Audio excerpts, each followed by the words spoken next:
Hello and welcome to the Blessings in the Streets podcast. I am your host, Joseph B. Roberts, and in studio with me today is a dear friend of mine. She is a woman of God. She is a wife.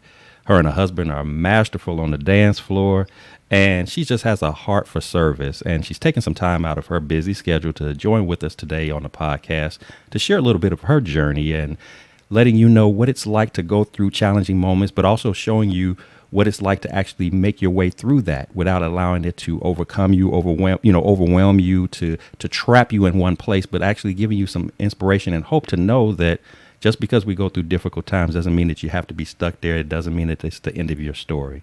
So without any further delay, let me introduce to you, ladies and gentlemen, Miss Rosetta Roden. Rosetta, thank you so much for being on the show. Thank you for having me. How are you? Absolutely. I'm great. I'm great. So I'm excited to have you aboard and interested to hear your story today. But before we start jumping into our segments, I do want to give you a moment to just share a little bit about yourself, where you're from, what you do, or anything else you'd like to share with our audience. Give them a little taste of who Rosetta is. Awesome. Well, my name is Rosetta Roden. I am the oldest of six children, all of which are boys except me. So you can imagine what that household was like, having to make sure that they understood who was in charge and how that shaped the personality that I have. I have a BS in chemical engineering and MBA in marketing, and I am a registered nurse. I have a bachelor's degree in nursing. I love serving people. So becoming a nurse to everyone, they weren't shocked, but I was. It was a shock to me to become a nurse. I never thought I would be here, but it's probably the best place that I could have ever been. I sing, I dance, I cook, uh, I run a whole lot of ministries at church. I am a member of Delta Sigma Theta Incorporated. So life is extremely busy, but always fulfilling. Eddie and I have four children. Our youngest will be 17 October the 6th. So we're almost fully, totally done in that space. So it doesn't slow us down there. It's all been good along the journey. So really excited for him to take his next steps like everybody else did. Awesome, awesome. Again, you have again just like an exciting life filled with a lot of responsibilities, but a lot of great adventures. And so I appreciate you sharing that and giving us a little taste. But we're going to, of course, throughout the course of the show, we're going to learn a little bit more about you. So, audience, just hold on tight because Rosetta's going to share some really exciting and some empowering things that you need to hear. So, with that said, I want to build a little bit more on how you introduced yourself, and what I mean by that is anytime you're talking about going through your journeys of life, you really can't give the whole full scope of that journey without starting with how it all began, going back to the beginning point. So what I want to do is take a few moments to ask that you think back to your childhood. What was it like for you growing up? Fond memories that come to mind, as well as if there was any particular challenges, being that only girl in the house with all boys, and just what was that whole experience of growing up like for you? Please share that with us. So our life was very interesting because it started one way and ended another. My biological father was military. He was a nuclear and chemical warfare specialist. It's actually the reason that I became a chemical engineer. And so that allowed us to travel and have experiences that some of the people from the little town that we're from did not get to have. And so I'm from a little itty bitty town in North Carolina called Warrenton. It's 99.9% Black and Native American, and the 0.1% that is white owned everything. So that gives you an idea of that type of environment. Unfortunately, my father was very abusive. So we grew up in a domestic violence household. Can't count the number of black eyes, busted lips, and those type things that my brother and I experienced. It was definitely challenging. As a child, you don't necessarily know that that is wrong. as in the terms of an adult perspective of wrong, right? But even as a kid, I knew something wasn't right, right? There was something that was not right about the fact that I was seeing my dad break chairs across my mother's back. So I think they got divorced when I was 14. And so at that juncture, my mom was working three jobs to take care of us because she was adamant that she was not going to go on welfare. And so I wound up getting a job too. I've always had the to the rescue mentality. Even, when my mom and dad would get in fights, I'm 5 years older than my closest brother. And so I would go get him and put him in the closet and be like, don't you come out till I come get you. And I try to go jump in the fight to help save my mom. So I got my first job when I was 14, working at Durham County Substance Abuse as a peer counselor because I was helping my mama pay bills. By the time I was 16, I was working three jobs, and my mom had to take a job in another city. So we were hiding the fact that my brother and I were living alone. And we had a little village that actually helped us hide that. A lot of my friends, right? Because I would have to get up, get him dressed, get him on the bus, go get him after school. Somebody would come get him so I could go to work, right? And I'm helping manage a whole household and pay bills and all this kind of stuff that a child really should not have to partake in. However, uh, it has served me well over the years, right? I can manage money like nobody's business. So, though I would have chosen to learn it another way, I don't regret learning it. Now, God was gracious enough, though, that my mother met another man who was absolutely positively God's gift. And he's actually who I call dad. I don't even call my biological father dad. My biological father died, but he showed me and taught me what real love looked like. Hmm. And he taught me what a woman should be treated like. I can remember once a week he would go get the toothbrush, and me and my mom would bring our shoes, and he would clean all of our shoes with a toothbrush. And I didn't take out no trash, I didn't change no tires, none of that stuff. I can do none of that stuff because that was not the expectation that he had. Um, and so it was amazing, right? To go from this place and space of total chaos to just calm and peace. Hmm. And by the time he came around, I was 18. So at first, I didn't even appreciate, right? Because in my mind, it was like, what do you mean? I got to be home by midnight. I'm grown. You know how many jobs I work, how many bills I pay? A daddy. I don't need no daddy. What are you talking about, right? It was, um, but one night, I came home from school and I had gone out with some of my cousins, and he had asked me to be home by midnight, and it was probably like 1 or 2 o'clock.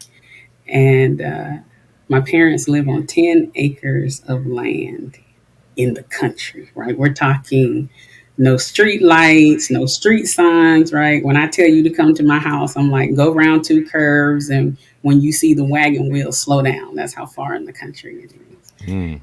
And so I pull up, and he had every light. I mean, every light on the outside of the house, on the inside of the house. And he was just standing there. And as soon as I walked in, he just and left me standing in the dark. But it showed me the care that he had for me, right? Because he needed to know that I had made it home. And he never did that for my brothers. Never, ever, ever. Um, but he loved me and he showed me what love was supposed to look like. And so for that, I will forever be grateful. That's awesome. That's awesome. And of course, first, let me uh, appreciate your thank you and appreciation for you being transparent and sharing what you did as far as the domestic abuse and not just to your mom but to you as children. And as you stated, you had to grow up pretty quick, with the responsibilities of handling finances and basically playing second mom to your brothers and things of that nature. But one of the things that, and I'm sure you can identify with this, one of the things that I'm learning, in this Christian walk that we're on, is that while it obviously wouldn't have been the way that you would have scripted having to go through what you went through, none of this stuff happens, by accident. You were supposed to go through what you went through, even as horrific as it sounded. You were supposed to go through, even just right off the top. The immediate thing I'm thinking about is you talked about, I'm in nursing. I care for people, so what better way to, or I should say, here's a clear cut way to know what it means to care for people. You have to kind of go through what suffering feels like, what it feels to not be cared for, to truly appreciate what it means to care for somebody. Even as you did the parallel between biological father versus stepdad coming in, I learned what love looked like. I loved what caring looked like. I learned what support looked like, so these are all little nuggets that I'm sure at the moment in time, you weren't necessarily piecing all that together in terms of the big picture, how it would play out later in life. But that was literally the starting point of how God was setting you up for all that he had in store for you going down the road in your career and in other facets, ministries and things of that nature. So I'm just kind of piecing it all together, which is why I love to start with this question about the beginnings, because you just can't dismiss that. You can't just brush it over. And it's not an opportunity for us to, it'd have been very easy for you or anybody to, woe is me, I went through this. And you didn't even tell the story like that. And that just, to me, for anybody that's listening, they need to understand this is what count it all joy looks like.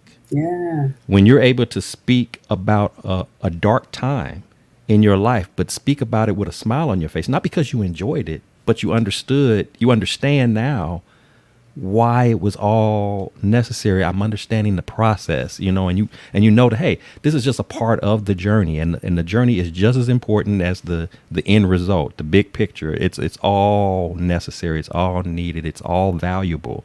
We just have to think about it differently. We're still humans. So I'm sure that there were moments when you probably were upset, cried, frustrated, angry, all of those emotions. And you have a right to that. But again, you didn't clearly, just in the short time that we've been talking, it's clear that you didn't allow yourself to get stuck there. And that's what's important. I had my moment. I caught my breath. I took a pause. And then I went from there, and this is where God is speaking to you, and He's pouring into you. He's developing you. And again, we're gonna dig into that a little bit more. But I just wanted to point that out. Just already, the nuggets that you're dropping in just the introduction to your story, that I want people to truly grasp from all of this. This is why we do this. This is why I want people to understand that. Don't look at the dark times in our journey as being something I wish didn't happen. It had to happen. It was necessary to happen. It's a part of it all. We don't always like the way it goes, but it's necessary. It's a piece of the puzzle. So thank you so much for. I'm sorry, When go ahead. I tell people, right, so I have a garden in the backyard. That part of the country girl of me did not leave. And every vegetable, every flower, it doesn't matter what it is that you are planting, requires manure, some more than others, right? But God, being the ultimate gardener, knows exactly what each of his little flowers needs, right? So that was my dose of manure, and it worked. I mean, plain and simple. Sometimes you got to go through some to get to the beauty side of it, to get to the pretty side of it. You gotta have something dumped on you a little bit. You gotta kind of crawl through a little bit of it. It doesn't feel good, doesn't smell good, none of that. But in Mhm. the end, if I endure it, if I withstand it, if I can hold my own, and not when I say hold my own, I don't mean holding my own by myself, understanding that I have somebody that's looking out for me, and when that somebody we're talking about is God looking out for us and navigating it through. It doesn't matter the mud, the dirt, the manure, and all the other stuff. I'm going to get through this with Him, leading the way. All I got to do is lean into that, trust Him, count on Him, depend upon Him, rely upon Him, and quit trying to do it all by myself. Because with what you've shared so far, if you tried to just be Superwoman and do it all by yourself, you wouldn't even be here today to be even able to have this conversation. You couldn't have this conversation trying to do it all by yourself. There's at some point you have to surrender. You have to say, okay, I need Yeah. help. I need your guidance. I need your direction. I need your support. I need your love. Show me what that is. Provide that to me. And clearly you've done that. So thank you. Thank you again for sharing that part. So I want to go a little bit deeper. And people might be saying, well, didn't we go deep already? But no, we're going to go a little bit deeper. As you live your life, you're going through your journeys of it all. You're going to have some highs, you're going to have some lows, but every now and then, you live long enough, there's going to be a point in time where you have some experiences that hit a little different. Some experiences where even if you're really have a good track record in the past of being able to work stuff out and get through some difficult and challenging times, every now and then we get hit with something that the weight of it is a little bit more, the burden of it is a little bit heavier, to the point that we actually start to question, actually start to doubt, I don't know how I'm going to get through this. This is a bit overwhelming. This is a bit much. I'm not certain I'm going to be able to ever get from up under this. So my question to you is, tell us about a time when you felt just like that. You were faced with a situation that you didn't see a way out. You didn't know how you were going to get through this. Obviously, because you're here today, we know you did. But nevertheless, if you would, please take us through what that situation was like for you, and what ultimately did you have to do to kind of have your breakthrough to begin moving forward in that regard. Yeah. So this story is tied to how I actually became a nurse. Um, I have been working as an engineer making semiconductors for about 10 years. Um, I was already considering moving out of the high tech space because it was so volatile, right? You kept seeing people get laid off every 6 months and all of that kind of stuff. And I had already gotten my MBA in marketing and I was doing product marketing work. So I was looking into maybe doing product marketing someplace else, right? Because that's a transferable type of skill. And so I got pregnant, and the pregnancy was extremely tumultuous. I actually wound up spending 4 months on bed rest in the hospital. Hmm. And so my baby's name is Nasiah. She's a little girl. She came early and she died. Hmm. And so I was beside myself, right? Because I had done everything right, right? I hadn't had sex before I got married. I wasn't anybody's baby mama, right? I had gotten my career together first, right? Everything was in line as I believe that, God would have had me to do so. And so it didn't make sense to me that he would take her away from us. And so I actually took about 3 months off of work and I went home to try to clear my head and figure out like what was going to be next and what was I going to do and all this kind of stuff. And we were going to actually have her funeral at the hospital because the hospital was a Christian hospital. I mean, it was a Mm-hmm. place like the staff came in and prayed every morning. It was awesome. And as we were wrapping all of that stuff up, I thought about how all of those women had tended to me and how they had made me feel. And so I was like, I can do that. Like, I can be that for somebody. And so, in normal fashion, there was getting ready to be another layoff in my job. So, I negotiated a package to be part of the layoff and let somebody else keep their job. And ventured to go from having like a six-figure salary to interviewing for a $10 an hour job so that I could get some experience in the hospital space. Hmm.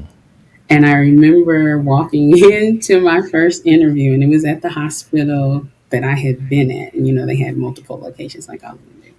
And so I walk into this interview, and the lady's name was Annie. And Annie is like, look, I'm just going to be honest with you. I'm just trying to figure out why a woman that has this kind of resume and I know that kind of salary is interviewing for a $10 an hour job because this don't make no sense. And so, I explained to her what was going on, what was happening. She called me back the next day and she said that though I was the most qualified candidate she had interviewed that day, there were people who were actually interested in being med surge nurses. And I hadn't determined what I wanted to be, right? I was just trying to figure out what was going on. And she said, but I have a friend that I think would be interested in hiring you. So I didn't even ask her like where it was, what we were going to do, or any of that. I just went to the next interview. And so I get to the building, get off on the floor that she told me to get off on. And when you get off on the floor, there's this huge sign that says something, something geriatric. And I remember thinking, I mean, I like old people, but why would she think that this would be good for me? Um, So go in, do the interview, and while I'm talking to the director, because of course, right, she's like, Annie told me to talk to you, but I am confused because when I look at this resume, she starts crying. And so I'm like, okay, never had anybody cry on an interview before, but okay. And she's like, why don't I give you a tour of the unit? And it was a locked unit, right? And I'm thinking that I am on a geriatric floor. So in my mind, I'm like, okay, they're probably, dementia, Alzheimer's, so they have to keep them safe. She opens the door and it was a NICU. And Mm. not only was it a NICU, all the ladies who had taken care of me were there because they Wow. rotate facilities. And so, we all had this kind of, so the reason she was crying was because she knew about me, right? She had heard about my story and all those kinds of things because the girls had been talking about it. So, we had this tearful reunion, and it had only been like 3 months since Nasai had passed away. So I walked out of there being like, okay, God, that's not funny. And had no intention, right, of ever going back. Well, she called me every day for a week. And she kept saying, remember, it's a Christian hospital. Rosetta, God doesn't make those kinds of mistakes. There's no way that, that just happened and he just sent you to me. I just really believe that you should be here. And so she was like, why don't you come and do a functional interview? Come and work for a week.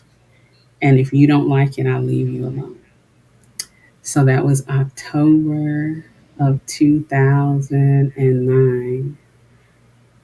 And I became a NICU nurse. I've been a NICU nurse ever since, right?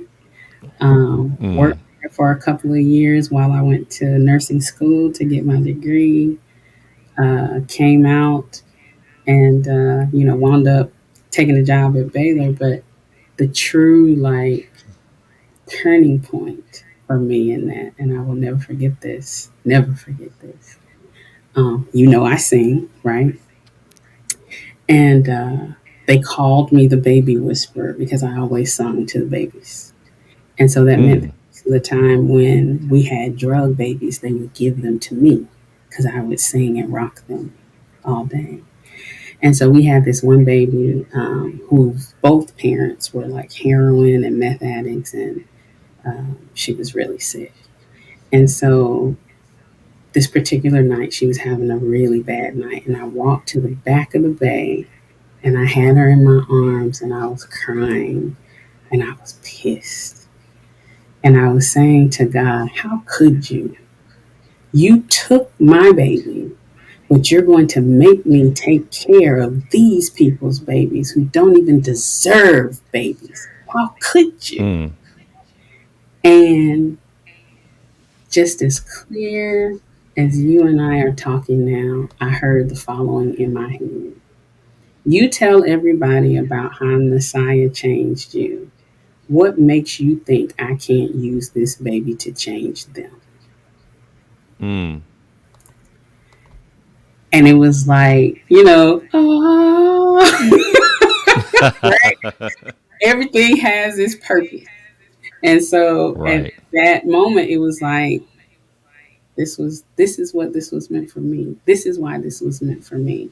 Because it was one thing for, somebody to say, "Oh, I'm so sorry," it went a whole other thing to patience when I was able to say, "I know what you're going through because here's a picture of my baby. She was here and she didn't make it." Right? Hmm.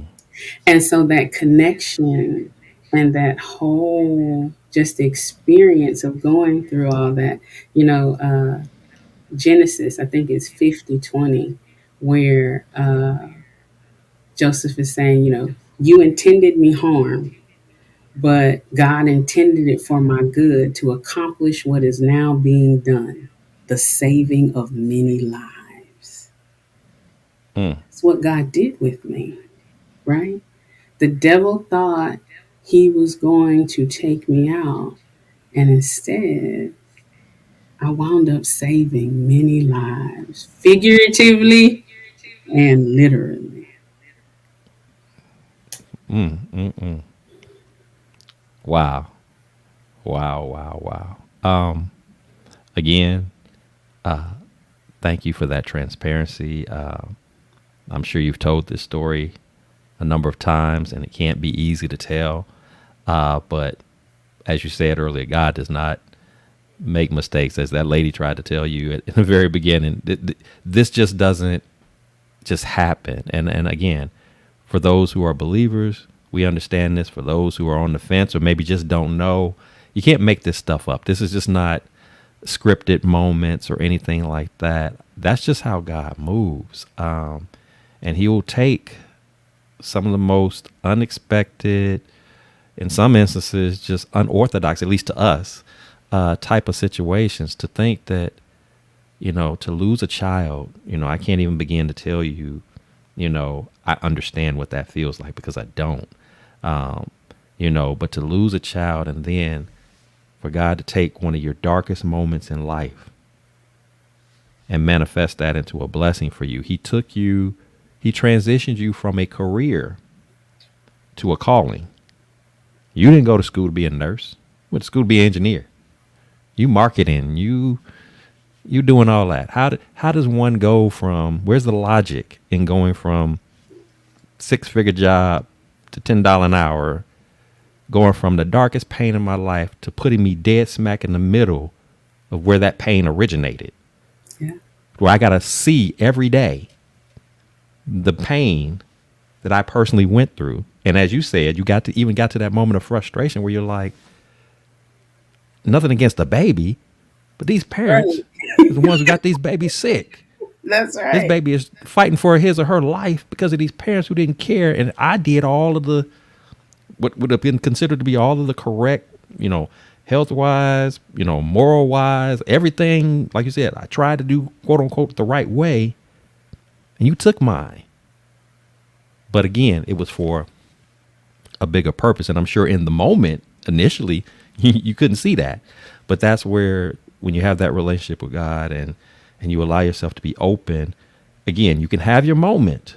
But when you sit back and you just ask God, help me make sense of this. Please, I know you're not a God that's about hurting and dismantling lives and destroying people. You had to have a reason for this. And I'm just thankful that you paused enough to let him speak to you and to show you. I mean, it was game changing. This was life changing for you. And as you said, you've had a chance to, as you stated, figuratively and literally save lives. And Yeah. and I'm leaning more into the literal than I even do the figurative, because to me, just the mere fact of you holding a baby who maybe is, cracked out or whatever, and just doing nothing more but to show the baby love, to sing to the baby. The baby can't respond back to you and say, "Well, I love that song," sing this one, but just the presence, the energy that you are providing, I believe you have given many of babies, probably have lost count, the numbers of babies that you've given the strength to fight, to stay alive, to fight, to get better, to fight, to believe that they're actually worth living. Even though, even in their infantile state, not necessarily knowing what we know as adults, but just that presence, just that love. But again, winding all the way back to how you started the show, didn't know what love looked like. Somebody comes in my life to show me. Then I go to love something and it gets taken away from me. And then now I got to go in a situation where somebody didn't love somebody and I got to show them love. It it's just amazing. And I don't even know if that's even the proper word for it. It's just amazing, the full circle of it all. A wonderful story. I mean, just Yeah. I'm Well, pretty much at a loss for words, but yeah. it's just Well, amazing. and it saved my life too, because the other thing that I learned through that process was that, I thought that God and I were here, right?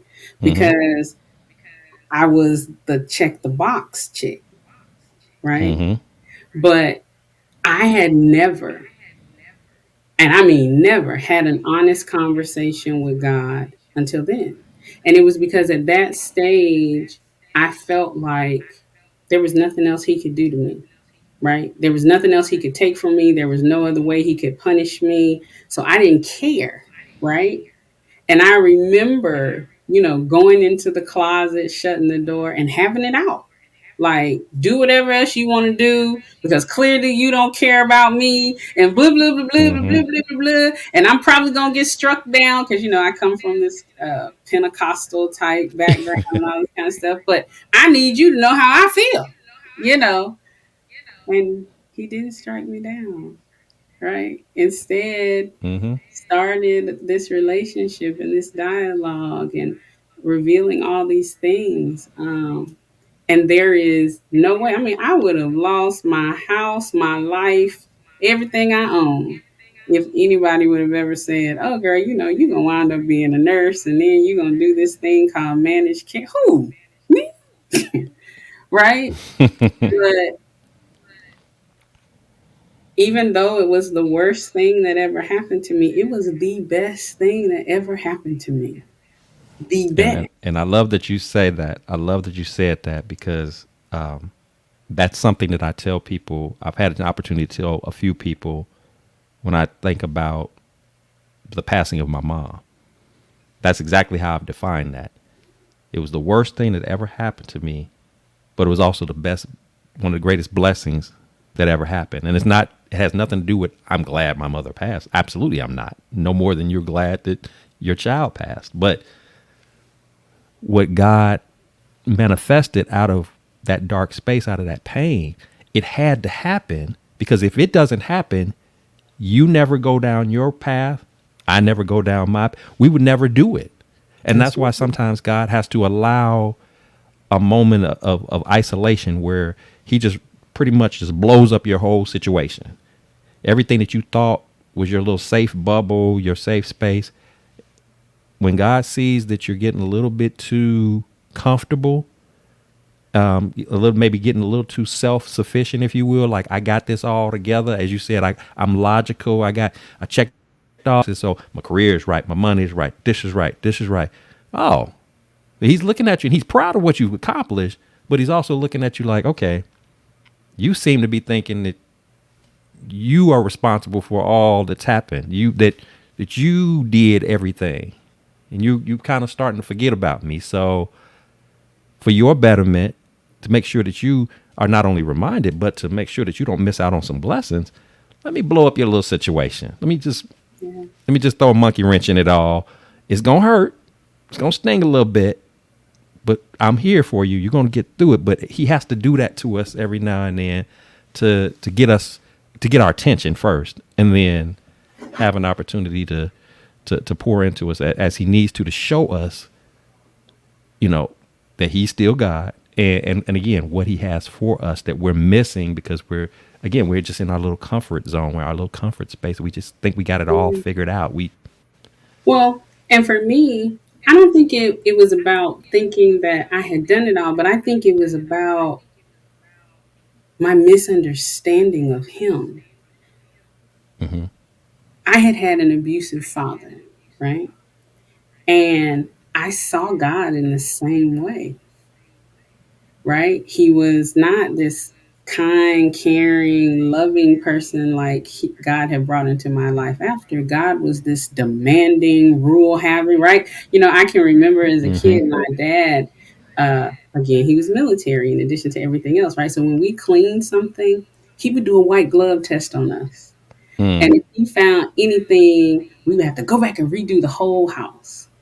And I saw God that way, right? God had all these rules and all these regulations. And so, no, I can't tell him what's on my mind. And no, I can't talk to him about what I feel, right? Because there's no telling what he might do to me if I. And God didn't want me to see him that way, right? Right. God wanted me to see him as the man that he gave me at the back half of my life, the one that showed me what love was like, right? And he disciplined me. It wasn't like he didn't, right? But I never questioned whether or not my stepdad's name was Mac. I never questioned whether or not Mac loved me. I knew Mac loved me because Mac had already shown me that he loved me, right? But I didn't see that in God, not at first. And so taking me through all that was what got me to the point of like,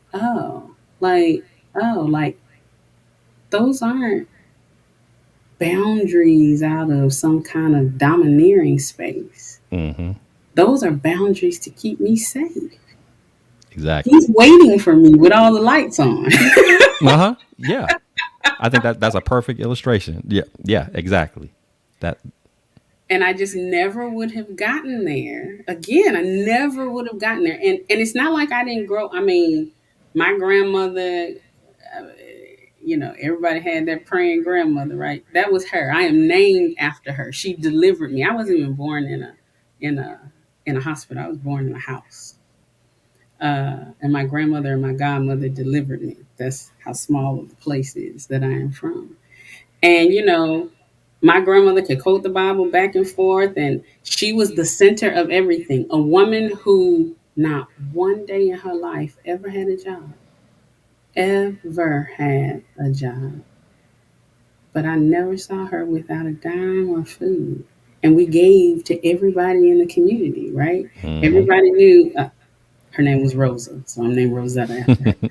Everybody knew if they needed something, they came to Miss Rosa's house. And I can remember the times thinking like, we ain't got no more chicken. And she about to get this woman this whole chicken. And then somebody just show up with chicken and ribs. Right? I mean, it was like my whole life, God had demonstrated. I feel like when you think about it and look about it now, it's like, at what point do we stop circling the mountain, right? Did Right. we ever learn? He showed me my whole life who he was and how he was, and I didn't get it. Yeah. And that's the whole concept of when you hear me talk about blessings in the streets, that's an example of what that is. It's like when it looks like something is not supposed to happen, something unexpected, somebody unexpected is brought down your path to provide, to make a way, and it's unexplainable. It makes no sense. If you told the average person, they think you were either lying or out your mind, fabricating a story. But again, until you experience it, until you realize it, and you're like, no, this Yeah, is like, not only has it happened, but it's happened with frequency to the point to where you're not even surprised about it anymore. It's like, when you hear me say wow to certain situations, or just, be amazed, I'm amazed, but I'm not surprised, yeah, because it just gets to a point that, with that relationship and just seeing how he works, it just starts to become the norm. It's like, it's like what, that's a good place to be, because now you no longer, you kind of rid yourself of that spirit of worry yeah, and fear and anxiety, because he's just delivered so many times. You have to pause for a moment and say, when does he ever just for real, just let me down? Like when I really need it, when I had to have I really ever just not had?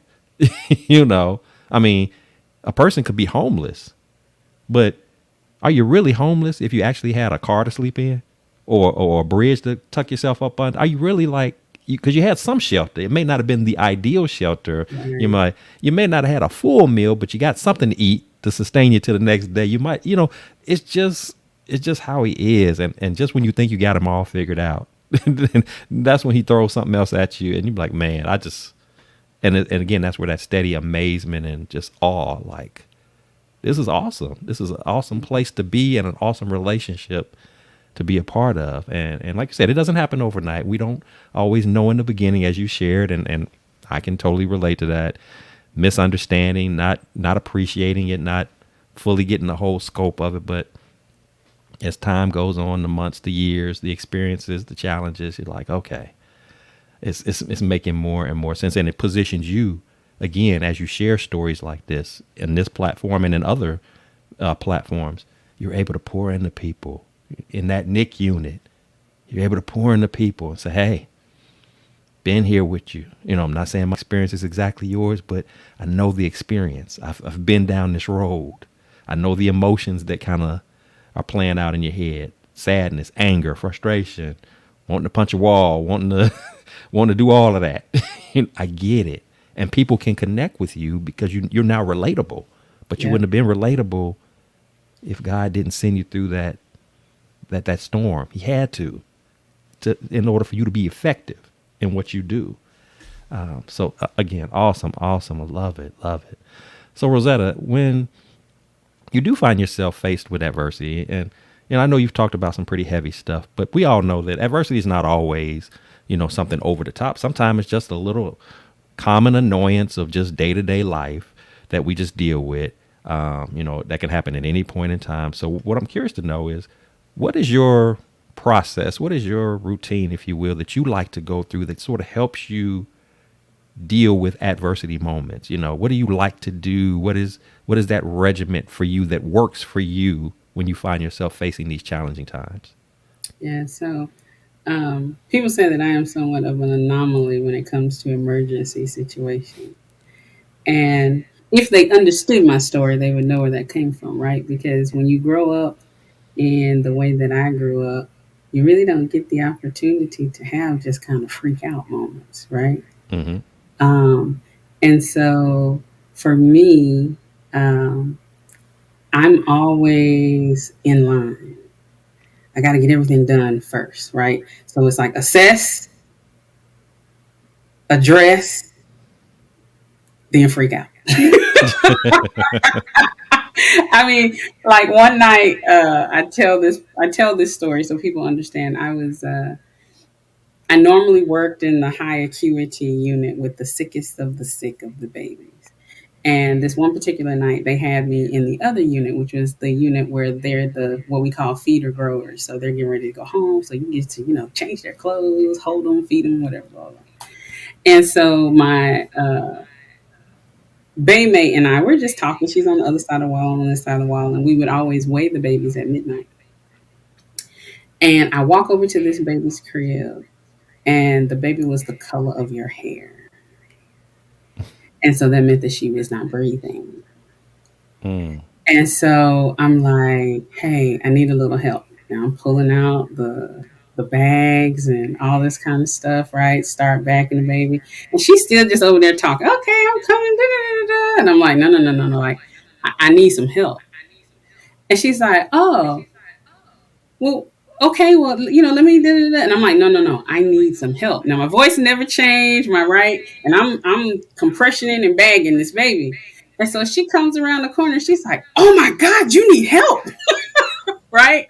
And so we do what we need to do. We bring the baby back, and she was like, "You were so calm."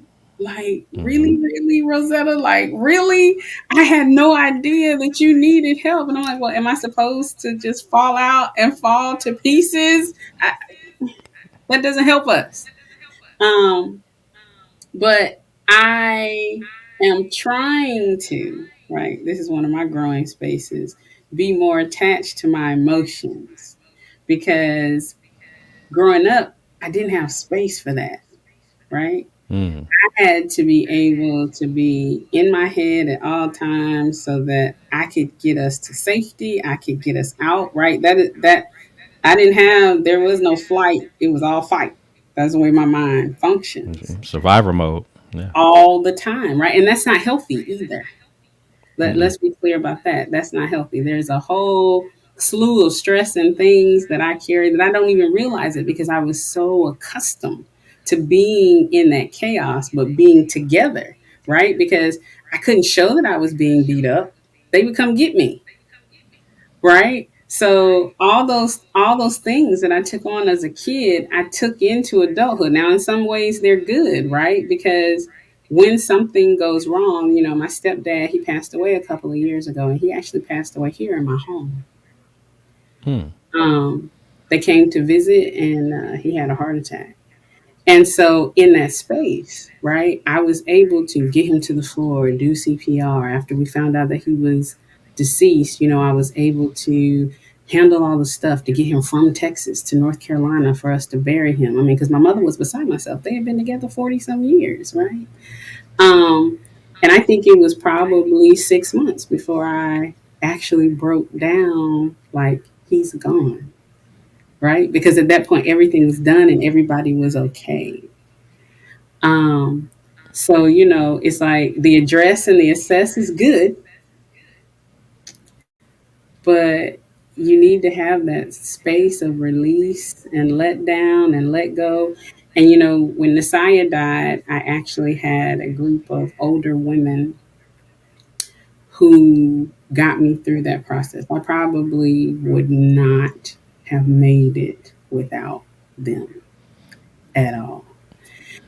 And so I've really started trying to make sure that I have that tight network, right? You can't tell everybody everything, right? Hmm. And it's okay.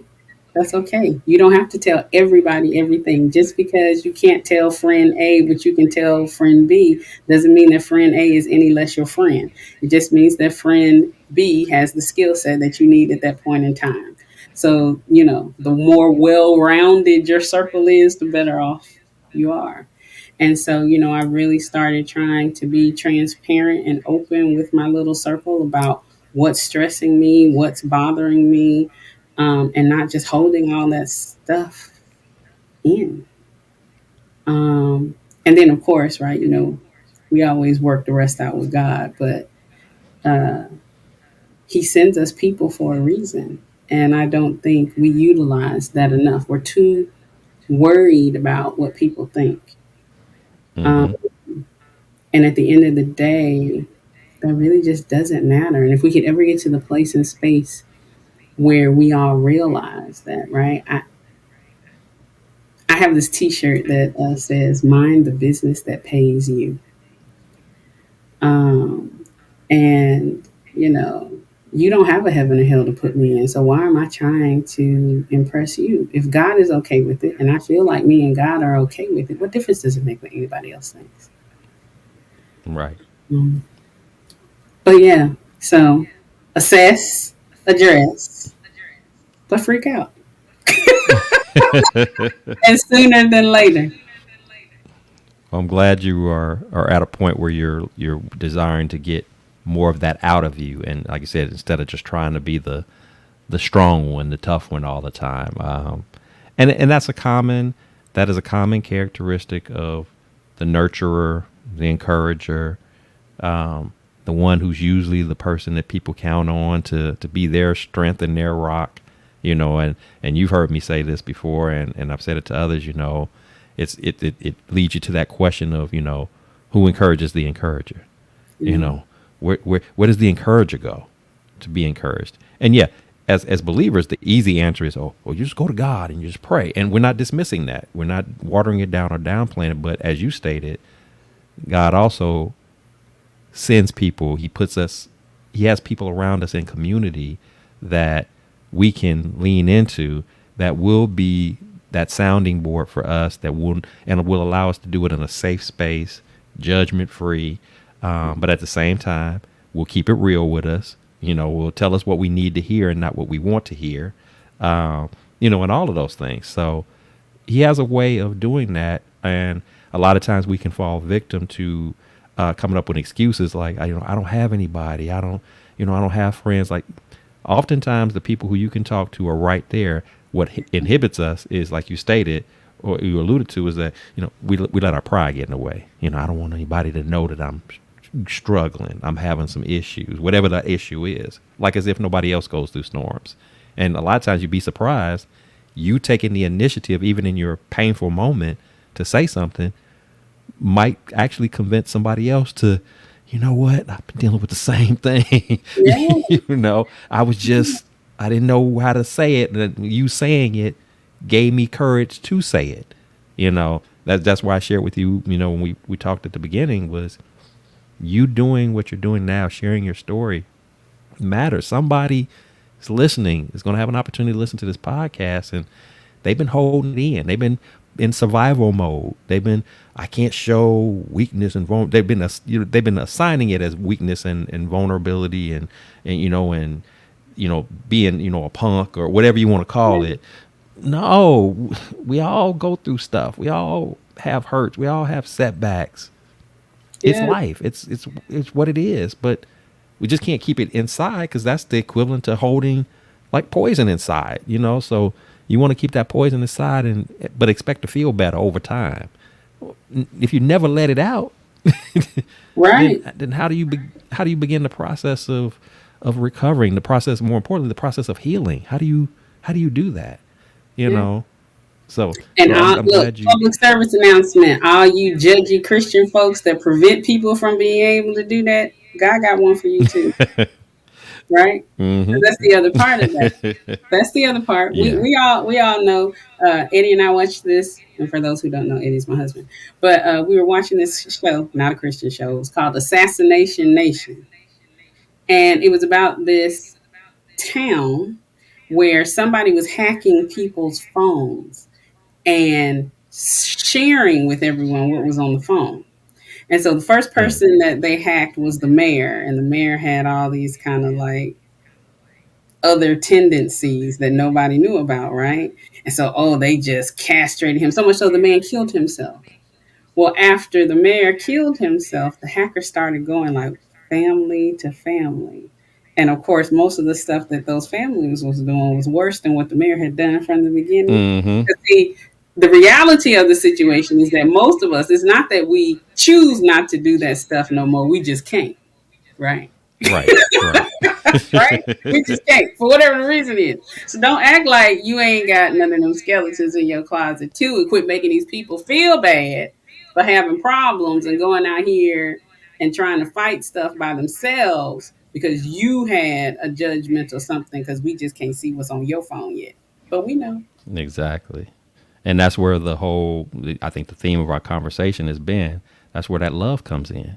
When you Yeah. love people unconditionally, meeting them where they are, understanding that we all got our layers, we all got our stuff. Whether you're a believer or an unbeliever, it doesn't matter. We all hurt. We all got our dark days, our dark moments. We all have those times when we're alone by ourselves, and we just want to scream to the heavens because we just are dealing with something, going through some things. People who look like the epitome of happiness and and peace and calm. You see them all the time. They're always smiling and laughing. You have no idea that they're suffering in silence. Yeah. That when they leave you, they're just one of the most depressed, sad, miserable people. You have no idea. And they feel so alone. And because people put them on this pedestal and make them feel like they have to be perfect all the time, they don't know where do I go to tell somebody I'm not perfect, that I got some stuff Yeah. too. Who do I talk to? So we have to keep that in mind. And again, not to be, like I said, not be so judgmental, not be for our believers, not be so churchy, you Yeah. know, not thinking that, because your sin ain't my sin, don't mean that we both don't sin. We just Amen. don't have the same ones. Your plate just a little different than my plate, but it's all sin. We Amen. all got our stuff, our bones, our whatever you want to call it. We got it. But we need people, and it starts with that community around us. We need people that we can go to, at least like one or two. When I'm dealing with something, I can pick up the phone, or I can pull you to the side and say, "Can I talk to you about something?" you know, I'm going through, I'm dealing with. Do you mind? Do you have a moment? Can you pray with me on this? Can you talk this out with me? I should have somebody that I can do that with. And if you don't, that's a disservice to you, and it's disservice is a disservice to people who have the ability to come alongside others like that, but are not taking advantage of that opportunity to do so. So, thank you for sharing that. So, Rosetta, if you had a chance to speak to the younger Rosetta, all that you've gone through, challenges, uphill battles that you've had, experiences and whatnot, and kind of lining that up with where you are today, your mindset, your spirit, your heart. What would be those words of encouragement, that those nuggets of wisdom that you would say to your younger self, or perhaps somebody who might have been like who you were in the younger days? What would you offer up as you think would be some key things to keep in mind, to perspectives to have that might just help navigating life go a little bit easier? We're not saying perfect, but just maybe the way you handle things, the way you approach things, you would have handled it a little bit differently, or somebody like you back then might be able to handle it a little bit different. Could be going through it right now, and they need those nuggets of wisdom. What would you say to them? Stop wasting time. There is no later to enjoy your life, right? We always say, once I do this, or once I do that, or once I get this right, I just got to do that, and then I can. Enjoy your life now. There are so many things that I missed out on. I didn't have a childhood at all, right? Now, some of that I could not have changed. But I carried that burden and that weight of responsibility with me, right? Long before I really needed to be responsible in that way. And so I wish that I could have somehow detached what I saw in humans from what I saw God to be. If I could have really Mm. understood who God was earlier, my life would have been so much more enjoyable. When Pastor Rice preached a couple of Sundays ago, and he hit us with Daniel 3:29, there is no God who can deliver like this. I see that now. And I just wish I could have seen that then, because while I was worried about trying to find every rule for every scripture to make sure that I was, in the box. I mean, right? I mean, I was tight. No, I can't cuss. No, I don't drink. No, right? Because I had this ultimate Mm-hmm. fear. And I'm not saying that I needed to do all of those things, but the reason that I was not doing them was not the right reason. And there isn't bondage in Christ. Christ is about freedom, right? Not saying you just go out here and do all this kind of crazy wild stuff, but Christ is about freedom. So anything that is holding you down, or you feel like you have to hide, or that's not of God, and you need to get rid of that. Second, well, I guess those are already two things. Third, um, I wish that I would have followed my own dreams, right? I became a chemical engineer because that was what my mama wanted. And that's Mm-hmm. why I did that. And then, my mentality was, well, okay, I can go ahead and I can do this, and this makes good money. And then later, right, I could be, and even though I was good at it, the success that I have had in my calling, I mean, the other stuff that I did just pales. I mean, like, it is so clear that this is Mm-hmm. my space, right? I mean, I took,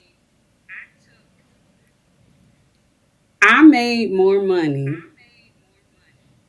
10 years prior as a beginning engineer than what I made my first year as a nurse. That's how big the pay cut was. Okay. Mm-hmm. I made that up in less than 5 years. In less than 5 years. Because I was in the place and space that God Mm-hmm. desired me to be. Not what man said, not what my mama said, but the purposing that God had given me. And so I think we don't focus enough on understanding our callings and our purposes, right? We focus on what's going to make us the most money. How are we going to be the most comfortable? How many parents have told their kids, no, you can't go to art school. You ain't going to make no money. No, you can't be a voice Mm-hmm. major. How you going to feed yourself? And you have no idea what God intends for that child. That Right. drive that's in them is in them for a reason. Leave them alone, right? Mm-hmm. Mm-hmm. And so, really Yep. taking the time to understand yourself, understand what drives you, understand and talk to God about what it is He's really trying to get you to do. All that time I wasted making computer chips when I could have been holding and saving babies, right? I mean, it just, and I can't say it was wasted because it got me to where I needed to be in the place. But you understand what I'm saying, right? Mm-hmm. Um, I just really, really, really, I can't stress enough. Take the time to get to know yourself emotionally, mentally, and then take the time to take all those feelings and run them by God. He'll tell you, Mm-hmm. tell you, and things will be so much easier. I love it, and you're absolutely right. I mean, and I know we oftentimes refer it to the time that I wasted, and I've felt like that before. But the beautiful thing about God is that while sometimes we tend to, because we gonna get in our own way, we take the long way to get to a space that He wants us to be in. The truth is that even if you took the long way to get there, once you're there, where you're supposed to be, that same God that navigated you there is the same God that can basically recoup what you Yeah. call lost time and fast forward it to the present. It was just so instead of you looking at it as I lost it, you look at it more so as I delayed myself in getting it. I could have had it 5 years ago. I could have had it 10 years ago because I took the long way.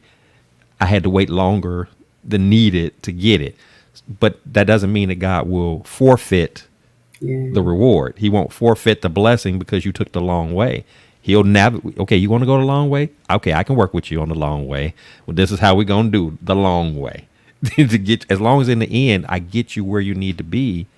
In your particular case, I get you in your calling. Then any money that that you thought you lost, any opportunities that you thought you lost to do great works, I'll fast forward all of that. Whatever that was that should have happened in them years, I'll bring it to the present right now as if you never lost it. And he So did. He can work it like that. He can Yeah. work it exactly like that. So that's why it's important for anybody that's listening to this is to understand, don't get caught up in the I'm too old. It's too late. There's no way now. I missed it. No, you didn't. If you can open up your mind and your heart to receive what God has for you, and you receive it and you get it, he can fast forward all of that as if like it never was Never had. delayed to begin with. You don't lose the prize, because once you're with him, once that relationship is established, it's not something you lose. I don't have it this week, and oh well, I messed up, so next week I lose it. No, that's not what it is, and neither is the blessing. It's just that we have to kind of get out of our, we have to learn to get out of our own way. Quit trying to, like I said, put God in a box. Quit trying to, make everything a logical process. God thinks and does and is the way He is because it was never intended. And Pastor, like you made reference to Pastor, he just said that this past Sunday was that there's certain things that He keeps for Himself. That's It right. was it wasn't for us to know this or to understand that. And in those moments, all we're supposed to do is just be obedient Yep. and just follow his lead.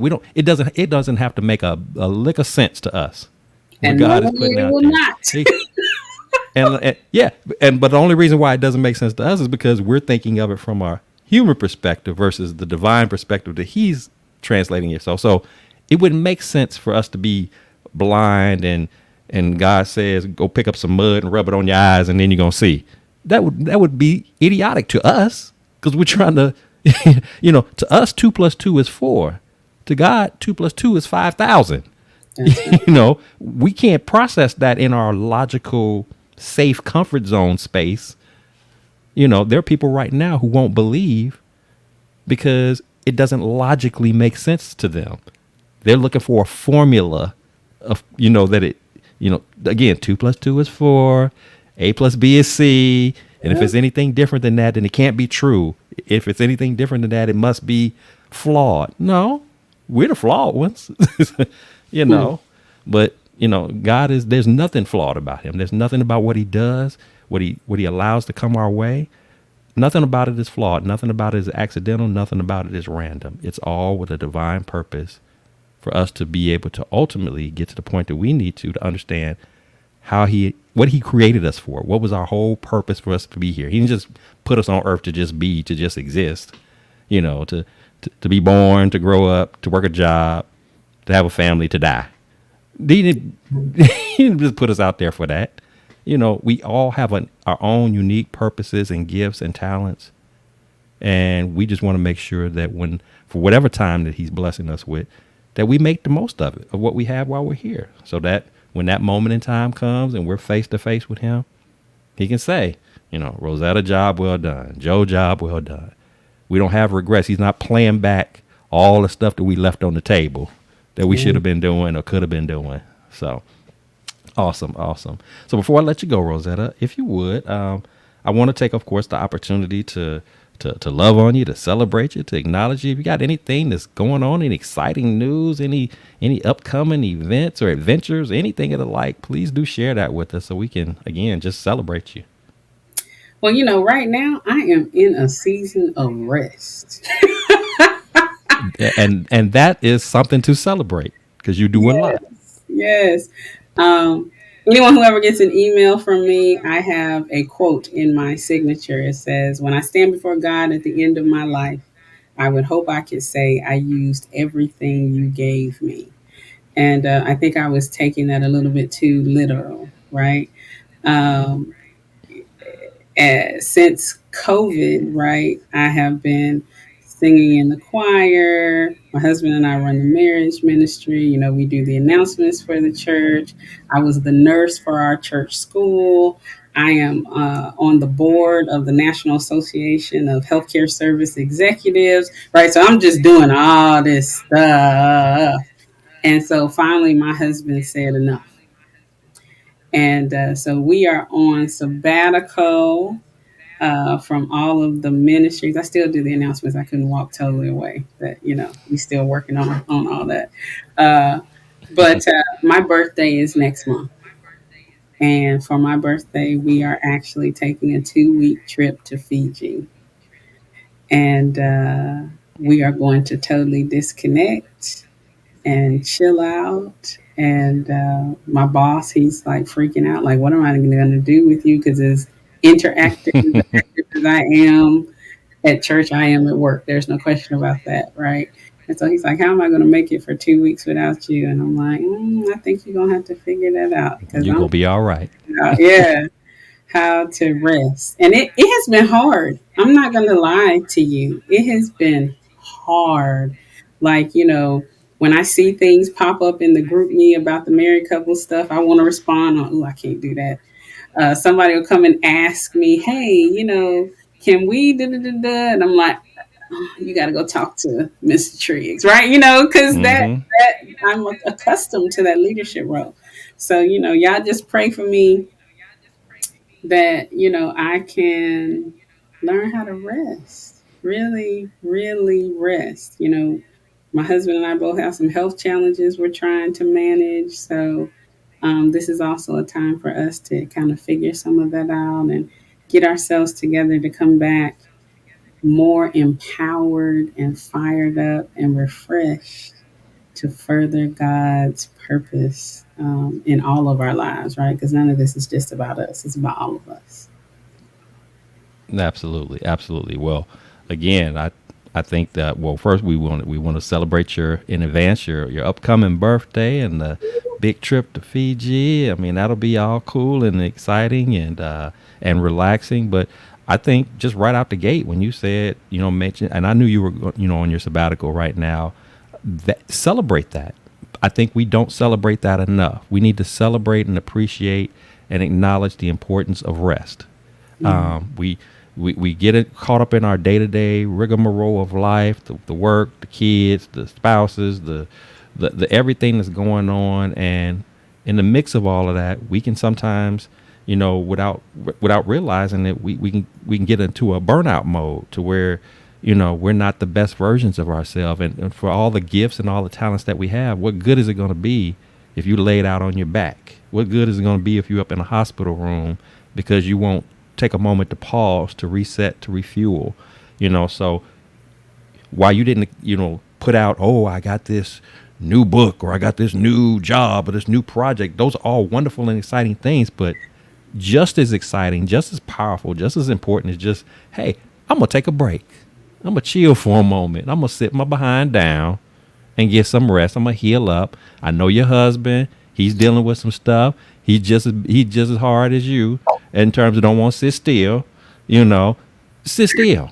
Take a Yeah. moment, take a pause, reset mentally, physically, emotionally, spiritually, so that when that period of time is come to its end, you come back, like you said, on fire, ready to just do even bigger and greater things than you were doing before the sabbatical. And you're in you're all completely all in. You're focused. You're ready. You're rejuvenated. You're re-energized. But you can't be that if you're just on the go all the time, all the time, all the time, all the time. So I acknowledge what you're doing. I appreciate it. It is a conviction to me, and I'm sure to others, that sit down, take a pause, take a Yes. moment. Yes. It's okay. Now. Everything's not gonna fall apart because you take a pause for a minute. Some other people can step up and do this or that or the other. You Yeah, know, absolutely. Now, we take a should give a chill. plug though to Rhythm and Soulmates. Now, all you married couples, while I'm on sabbatical, if you are married and you see this and you want to come hang out and have fun, reach out to Joe because Joe knows all the dates and everything. We have romantic time plus Bible study time every month at Northeast Bible Church. So reach out to Joe so that you all can get plugged in. And when I come back, I'll get to meet you in person. How about that? Absolutely, that's definitely worth plugging. So if any of our listeners are in the Dallas area and you love to be a part of that experience, it's a wonderful ministry. Again, we're just all about hanging out, having fun, talking about real, relatable things that married couples deal with and go through. But again, we do it in a very fun and a safe space. Just having a good old time. And like I said, and she's speaking of is our church is Northeast Bible Church in Plano, Texas. So if you're in the area or if you're going to be in the area at any given point in time and you'd like to check in on something like that, be a part of that, even if it's just to stop through one time because you're in town, by all means, reach out to me and I'll be more than happy to get you connected. So with that said, Rosetta, it has been an absolute pleasure having you on today. Just getting a chance to learn a little bit more, another layer about you, just to love on you and appreciate you even more than I already do. And I just so appreciate you again, your transparency and sharing your story. I've been blessed. I know that there are many others who are going to be blessed in what you shared today. So thank you so much for that. And for my listeners, if you've enjoyed today's show, our content, what we're doing here, please subscribe, please like, please share, please comment. Because again, here at the Blessings in the Streets podcast, this is what we're all about: inspiring, encouraging, uplifting, being just transparent and just letting you know that no matter what it is that you're going through, you don't have to do it alone. It's not the end of your story. There is a way for you to overcome difficult and challenging times, and that you have to appreciate that journey, even in those challenging moments. Appreciate it. It's all a part of the big picture. It's all about the process. It's necessary for you to go through what you go through, for you to deal with what you deal with, because I promise you on the other side of it, there is a God who has an abundance of blessings, not only for you personally, but to impart in you to be a blessing to other people. So with that said, keep in mind here that at Blessings in the Streets podcast, this is a place where your story is your glory, where your relationships are relevant, and where your journey is your joy. I am your host, Joseph B. Roberts. And until next time, God bless, take care, continue to fight that good fight, continue to persevere, stand strong, keep your head up, and know that God is able and he loves us unconditionally and wants nothing but the best for us. Until next time, take care of yourselves.